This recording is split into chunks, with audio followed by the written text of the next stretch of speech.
Seiring perkembangan zaman, gaya berbusana di Indonesia semakin modern dan menawan. Hal tersebut pun berlaku untuk gaya berbusana untuk para wanita berjilbab atau yang kini lebih dikenal dengan sebutan hijabers.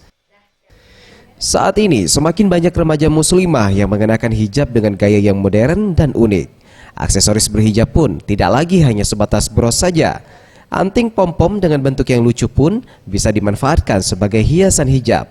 Seperti gaya berhijab yang dipraktekkan oleh Raudatun Esa, salah satu anggota komunitas hijabers Palembang berikut ini. Atau mungkin di jilbabnya sesuai sih, itu biasanya disematkan di...